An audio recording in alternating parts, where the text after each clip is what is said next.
and I love them. So Oh, I'm just happy to be here. Oh, dude, I'm so happy to play with you. I think you're just great. You're super fun to play with. So we're just gonna go out. We're gonna have a ton of fun. I'll tell you. Let's see. I'll tell you how many. I'll tell you how many we got, and then just pick a number, and then boom. We don't like start the camera and turn it off or anything. We just go. Right. Cool. Let's see. We've got one. Okay. Let's see. Pick a number. 1, 2. Okay. Pick a number, my friend. 1 to 69. Oh, well, Yeah. my middle schooler in me is like, but my adult in me is saying 19. Is that have any significance for you? Or did that just pop into your head? 19 is my favorite player of all time. That's his number. And can you guess who that is? Baseball player? Is it Pujols? Nope. It is Tony Gwynn. Tony Gwynn. Oh, right fielder, one of the all-time greatest. Yeah, exactly. That stroke, dude. Yep. Come on. And great guy. I think people get lost sometimes in that conversation. A great guy. I mean, every time you heard him talk, it was just like, oh, this dude's knowledgeable. He seems like a dude that would be a nice guy. So isn't that always good to hear when famous people, it's like, no, they're actually they're a good dude. Okay, our suggestion comes from Cheryl, and it is our suggestion is chicken salad. Thanks, Cheryl. Chicken salad.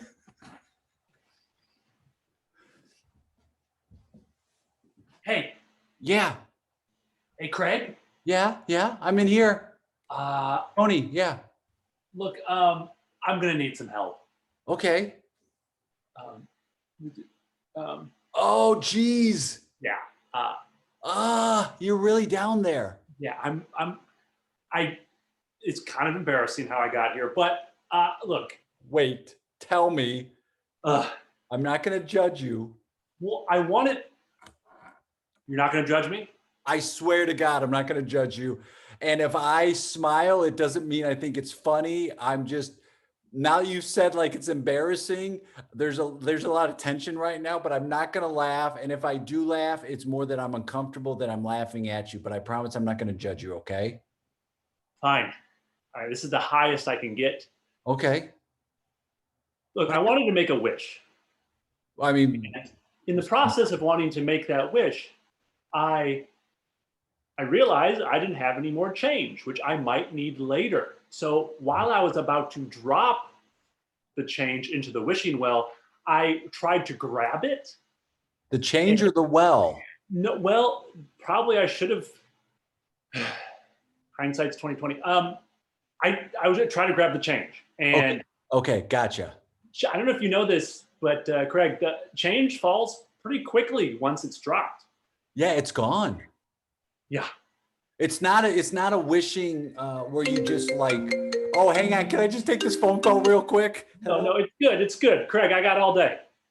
Yeah, no, I'm just here with Tony. Yeah, Tony. Hey, it's Dave. Dave, oh, hey, Dave. He says, hey. Dave, I got your lunch. Your lunch. Dave, I'm gonna put you on speaker. Okay, I got him on speaker. Hey. Dave, just sit back. You know what? Hey, Dave, I'm going to mute you. Okay. Tony was just telling me a story. All right. You can't, and don't laugh and don't judge him for it. Do you want me to hang up? I can hang up on him. No, Dave, we're good. We're good. All right. So Jay, and we were talking about change to Dave, we were talking about change, and change goes fast, and it's a straight drop down a well. It's not like a change pitch where you're throwing it. It goes straight down. Yeah. It's a quick one. No, it's straight down. It's I mean, I don't know if I broke something, but it's hard to move. I think it's just pain. Okay. It might be a combination of shock, and you might have actually physically hurt yourself. It's true. Well, Dave, you went to the doctor recently. Dave. Oh, I had him on mute. Oh, okay. Hey, I lost him. I can call him again. Let me see if I can get him again. Ooh. Let me see. I'm just gonna, I want to get, okay. Oh. I think I don't think you're supposed to move. No, you're right. I don't think I'm. No, good call. I think don't. Hey, Tony, don't move. I'm not okay. Oh, jeez. He's not picking up now. Come on, Dave. The time you need a doctor, you think they would pick up, right? He was just on. He might be driving in a tunnel or something. Yeah. All right, Going he's not picking up. He's not picking up. Greg, I appreciate you. Really? I appreciate you. My God, you don't know what that means to me. I've had a shitty week, man. I've had a real bad week, and the fact you said that, like, God, it makes it all worthwhile. I appreciate you. Thanks. I don't care what people say about you online. You know? Oh, because of my political stance. Yeah, you get. I'm libertarian and proud of it. Okay. But I'll be honest with you. I don't agree with the government. Shrink the government. I don't agree with anything you say, for the record. But Fair. You know, Craig, fair. You're pretty respectful. Thank you. I want to engage in a dialogue. That's what us libertarians are known for, is engaging in open-minded dialogue, civil conversations. Well, maybe you are, Craig. I don't know if you've seen the reputation of libertarians, but yeah, they're great. They're great people, right? Is that what you're going to say? Sorry, I didn't. No judgment. Maybe a little.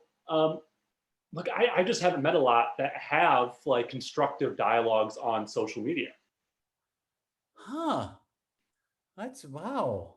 I mean, that's usually the place that libertarians go to have those constructive. Sorry, yeah, just got to rest. But look, I think the thing is what you do is you're not picking fights. You're not throwing mud. No, that's not my thing. Yeah. Good. You look real ashen, Tony. Like you look real pale. I think sitting there is good for you. There's some blood loss or some. Yeah, I think like to try not to sit up. Or I mean, I know you can't. No. But if you can, don't do it. All right. If you can sit up, don't do it, Tony. What happened? I'm waiting for the story. I'm interrupting you. What happened? Well, this is all right. I'm going to tell you because I think that you can. That's your car alarm going off. I think look, stay away. Stay away. Leave it up. No, they were waiting for you to go down, and they're gonna. Okay, good. Okay, good. Yeah. It's a sweet Mustang, dude. Thanks. Yeah. So what happened? What happened? Well, look. So I was going to the wishing well. I made a wish. Right. I made a wish. But then. Don't tell me the wish. Don't tell me what the wish is, because then it doesn't come true. Yeah, I don't know if this can come true anyway because I grabbed the change and I'm down here. I think this just avoids all of it. Oh, that's how you got down there. Yeah. Look, it was specific to you, Craig. What? Yeah. What? The wish was specific to me? Yes. Look, I'm an independent, but like I do lean left and I'm proud of it. And look, Craig, I was wishing that you would be a little bit more progressive. Wow. And don't get mad at me. It's not that I want you progressive because I want to change you. It's just I think some of your ideas hurt people. Some of them, not all of them. Some of them. Wow. Okay. That's of everything and anything you could have wished for. You could have wished for your parents to get back together. You could have wished for a better job. You could have wished for anything. I love IT. I mean, that's your thing. But you want to wish for, that means you care about that a lot. Yeah. Look, Craig, and again, I don't want this to come out wrong. I just look, we're too, I know you'll hate this term, but we're too white, cis males. I just different term, please. Straight, yes. Like an arrow. Okay. Look, it's not, I think you can be a leader in the libertarian movement. If you just, look, your politics, okay. The stuff, pen to paper, cool. But what about What about like race? What about like privilege? God, I never thought of it that way. Hey, it's Dave. Dave. Hey, Dave. Dave? Dave? Yeah. I'm here with Tony. He fell down. He's down a well. He fell down a well. I got Dave on the phone, Tony. Hey, Dave. Listen, I already knew about this situation. Oh, he knew about it. You called him first. Oh, that makes sense. He called the doctor first. He didn't want to call me. No, Craig, don't get upset. It's okay. Every week. I know. He goes down the well almost every week. I thought it would be something different. I mean, you're right. It's a thing. Tony, you're down the well every week, man. I know. Look, there's a lot of things to wish for in this country, in this world, and I gotta cover my bases. He wished that I would be a little more progressive as a libertarian. And I said, wow, of all the wishes, that's what he wished for. I'll be honest, Dave, I feel honored. I think your big problem is you just came out as a libertarian.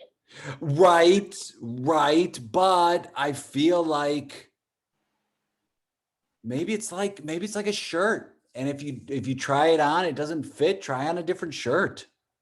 Maybe going a little more. Libertarianism is a really crappy shirt. Well, I'm wearing a Star Wars shirt that's like 2 sizes too small. But it looks good. Be gentle, Dave. It looks good, Dave. It looks good. Listen, I got the CVS pharmacy calling. All right, we'll talk soon. Send 2 guys with the rope. That's the best I can do for you. Thanks. Yes, send a couple guys, Dave. Thank you. He's sending a couple guys. He's going to call CVS. See, Dave's a good guy. You're a good guy. I'm surrounding myself with good people. I just want you to know that. I want to say like how honored I am that like you would wish your wish that you earned that you would wish for me. I don't know if I earned it. I mean, it's funny because you paid your way. You paid, right? Well, yeah, it's technically but do we really own our money? You know, I mean, Dave, man. Sorry. Start baby steps. Tony, it's wow. I mean, I guess maybe you're more libertarian than you think. What? Yeah. Really? I think so, man. Oh no. Yeah. Oh no. Well, hey, I gotta go. My lunch is ready. No, it's yeah, you know, and when you get back to the office, just tell them sorry. Yep. Sorry, I could throw it up to you, but it's gonna get all jumbled. That's fine. Yeah, I had the chicken salad. Thanks. Hey, don't worry. Help's on the way. Okay. All right. Scene. Dude, you are such a fun physical player, and I love the choice of doing the scene, never getting higher than this. That was awesome. Thank you. You are such a positive, fun player. And you could do both short form and long form. And you could tell in your play as a long form improviser because you make choices. And sometimes long form improvisers don't want to make a choice, if that makes sense. They just kind of are there, but you're just like, you make choices to see where it's going to go. And it's super fun to watch you, and it's super fun to play with you. Thank you, Jay. I love playing with you too, because you're such an automatic yes-ander. That like whatever I do is taken care of. And I've seen this on the hundreds of videos that you've done. It's just immediate. And that's something that's hard to teach. Well, we are afraid like that. We're afraid a lot of times. That's why we don't want to say yes in life, but also in improv. We don't want to say yes because we're afraid of either we'll look foolish or we'll be taken advantage of. And it's like, no, that's where the fun is, when you say yes to those moments. And of course I call Bill Chott, who we both know. I'm like, who am I going to call? Bill's the guy who he's another one of those guys where it's just like, he just picks up right in the middle of it. He never asks a question. He'll just right away. He's like, I'm going to send a couple guys from CBS. Like, he's another one of those guys that just the more yes you say, the more you keep adding to this situation, the more fun it's going to be for everyone. Yeah, totally. And you know what? And just to give you and Bill a compliment, I just you guys are kind of, you know, legends in the improv world, and you don't carry yourself like that. And I think that egoless improv is actually what improv's all about. And it's so hard, I think, because I've experienced improv ego, but I've seen it so often, especially in LA. Yeah. Where you like think you're on a certain level, and so you're like, oh no, I'm going to improvise with this person, these people, you know. I mean, it's right. It's like, why don't you want to play? Like, there's a difference if you go, oh, I've played with person X a couple times.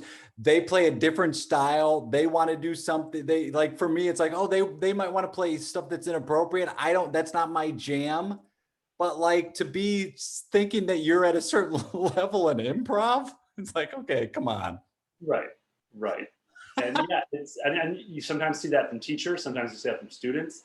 But either way, I think there's this desire to like want to move up in the sense, like metaphorically, maybe not literally, just like metaphorically, I want to get better.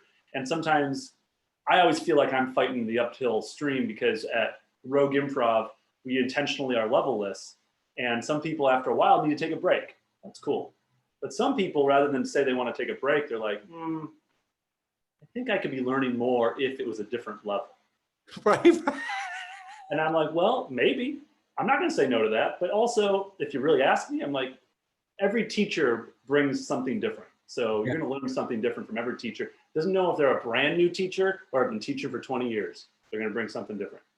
And it's Rogue, what you're talking about is Rogue Improv, which is one of my favorite places to teach and go to, because it is that you set up that environment to make it safe and to be like, hey, we're all at the same level. You make it very positive, which to me, it's like, that's the name of the game. And you have these big turnouts, and it's not like an expensive theater where you're paying hundreds of dollars to get to SNL. It's a place where it's like, no, it's people, it's the widest, the craziest demographic in the best way. It's people who are all sorts of ages, come from all different walks of life, and they're there just to have fun. And every time I go there, it's just like, oh, it's that community feel. And you've done a great job at building that community.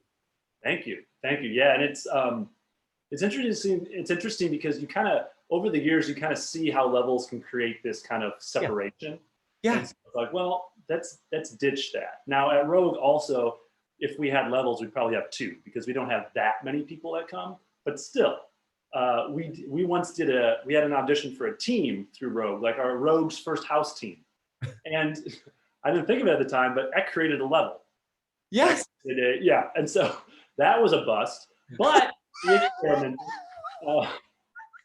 Because the team was great, don't get me wrong, but then the people are thinking, well, why didn't I get on it? And then I had to make some of those difficult phone calls, and it was awkward, and Well, to be fair, that's why you got into improv, is to make those phone calls. You're like, I hope one day I can make phone calls telling people I really like.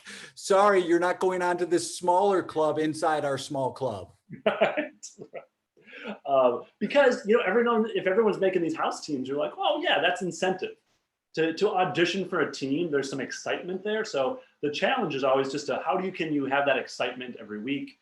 How can you encourage people to maybe, hey, you're a student, maybe you can teach, maybe you can try it out, or maybe you can get on a team. There's a whole different learning curve when you're on a team. So there's so many different pockets that you can, attempt before you start saying, no, I'm going to stick to my levels. Yeah. And you're like, some people aren't there for that reason, right? Some people aren't there to be like, I hope this leads to a competitive environment. Some people are like, some people go, oh, competitive brings out the best in you. It's like, maybe, but I don't know. For me, like, the art is so like, I don't think competition brings out the best in you. Now, you and I both have experience playing with comedy sports, but it's set up. We all know playing that show, it's part of the show. The competition thing is all built in as a mechanism for the show. It's not what the show is, but we all play that. And some nights it's great because some nights you're like, oh, I'm the villain. Nobody in this audience connects with me. I'm going to be it's one show out of many. So it's a little bit different when we talk competitive because that's the format of the show. You play on different teams all the time. And one night you're that team, but it's not the same thing as a training center, which is, cool, you're working, you're learning this, yes, and you're learning to play with everyone and make your partner look good. And then now it's like, well, you're going to fight for a limited amount of spots. And the people who are making, I always had an issue because I'm like, lots of times this training center doesn't align with what happens on stage. Right. And you're like, well, you teach this thing in class of slow, patient comedy, and then everything on stage is fast and quick. So just teach fast, quick, because that's what people are going to do. Yeah. Yeah, that's a good point. And my favorite thing to improvise is duo improv. Love it more than anything else, because you can really slow things down and really listen and build, and like you play multiple characters and there's no safety net. So these are such fun things to play with. They're scary, but they're fun.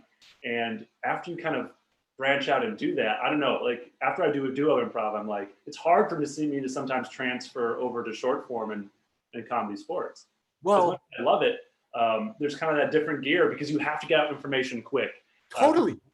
You got 4 minutes. Dude, totally. It's like you've got, not only do you have to get the information out quick and it's 4 minutes, there's also now a device added on top of it. So it's like, oh shoot, now I might have to replay this scene a bunch of times, or I have to add this gimmick to what the scene is, and it's different muscles. And I think why I love dual improv too is also scheduling makes it so much easier. When you have more than 2 people and you're trying to schedule like rehearsals or shows, it's like, no, like especially in LA, because people are doing so many other things, you have to kind of be a little bit more forgiving when people are like, sorry, I got a gig that came up last minute. Whereas back in Chicago, it was unheard of because there wasn't a competition of work. You knew what you were going to do. It's not like it is out here. Out here, it's like most of the time the groups, if it's a group of like 7 or more, you hardly ever see the whole group there because people are trying to be actors or do different types of gigs. Yeah, exactly. And in Chicago, did you find that people are like, there's a purity of improv there in a sense? There's like that. Well, I think there's always that of like, there's a divide of like short form, long form. This is it's a territorial thing, and people want to go, I'm a blank person. I'm a Second City dude. I'm an IO gal. I'm an annoyance. I'm a UC, because that's the right way to do it. I'm in the right club. And the more you do this, the more I think you get away from that a bunch, and you're just like, it doesn't matter.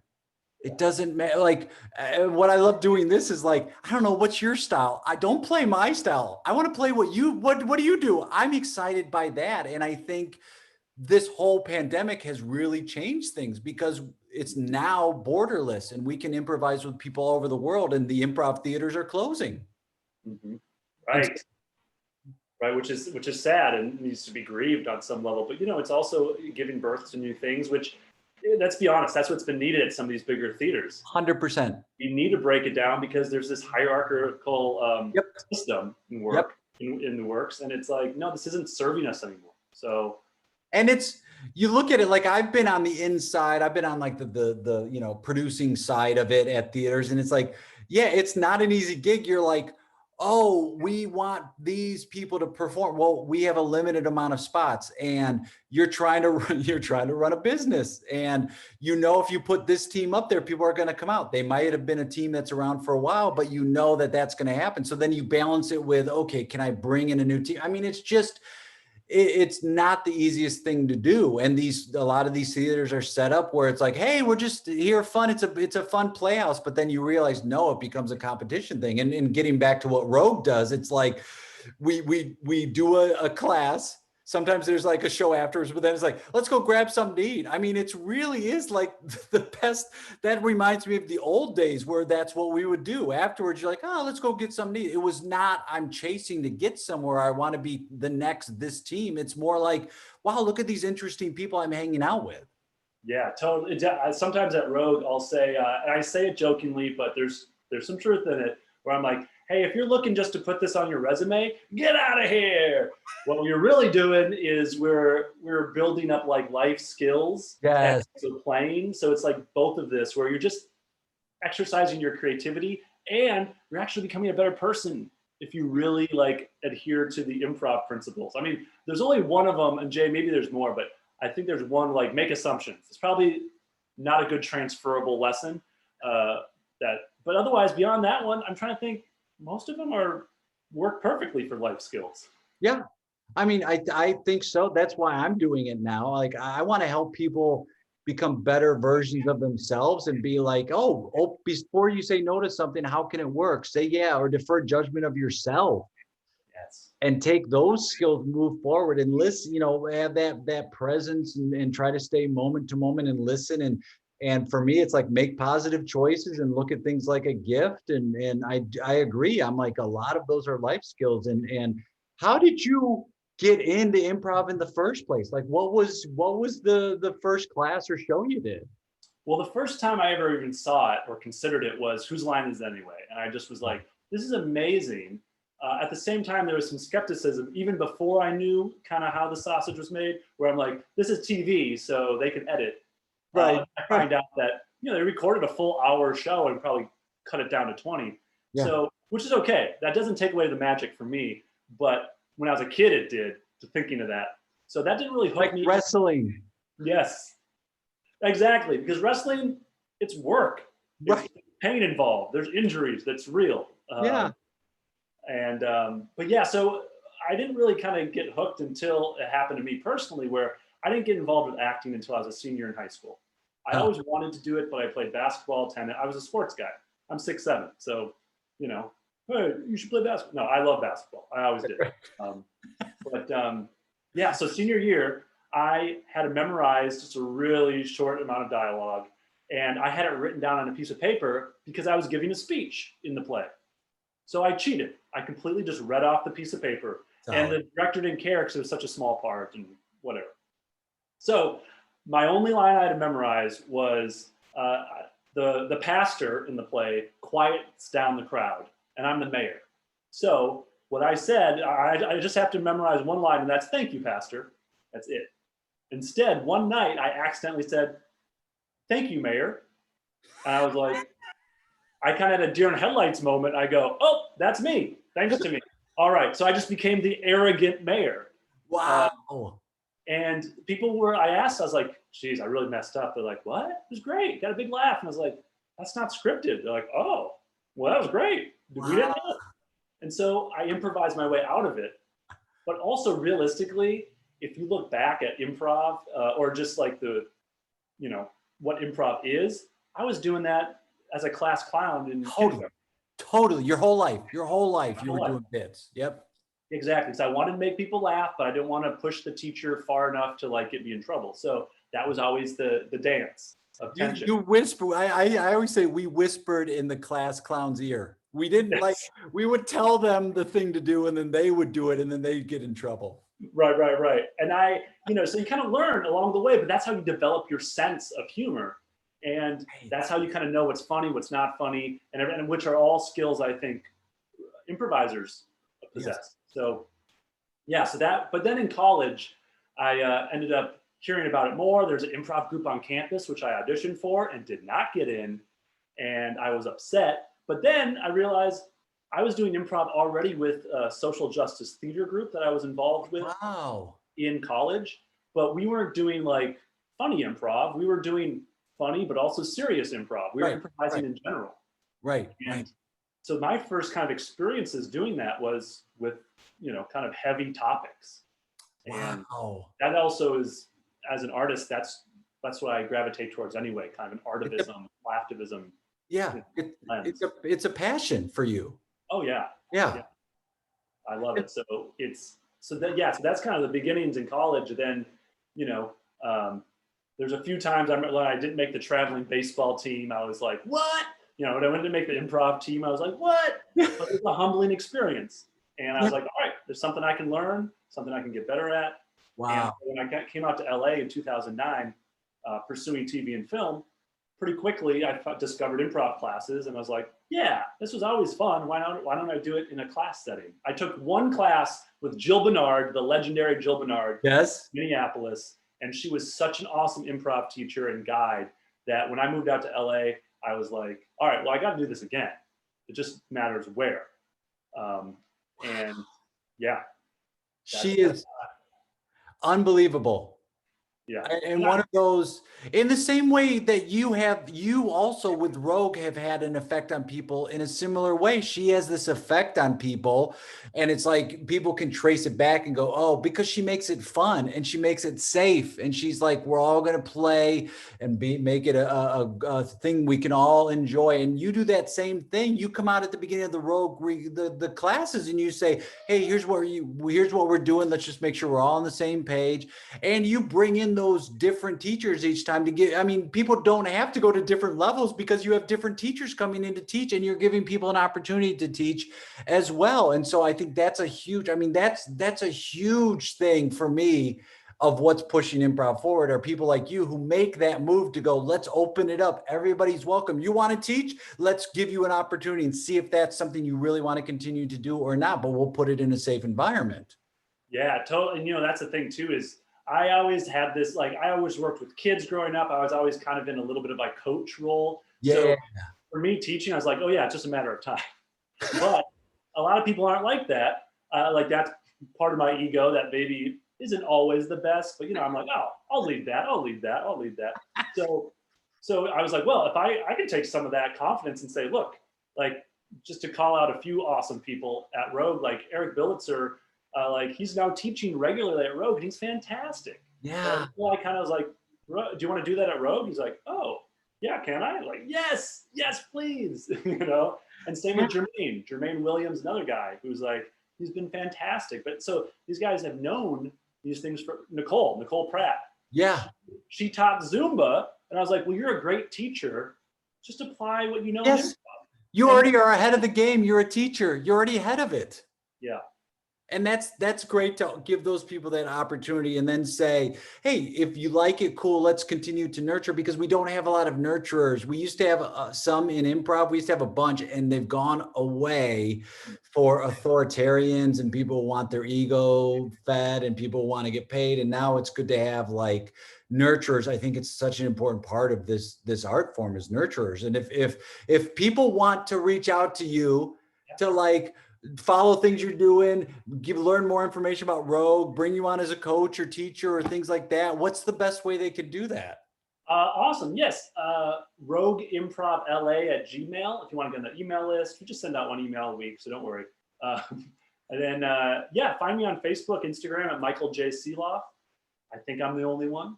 Feel free. I mean, I'm all about, like, let me know. You have any questions? Do you have anything at all? Like, my time is much more valuable for money than money. So I just am like, hey, I would rather give time a lot of times. I'm saying time a lot, but I say that because at Rogue, they're free classes. And sometimes I feel a little guilty about, like, I never want to undercut like people getting paid.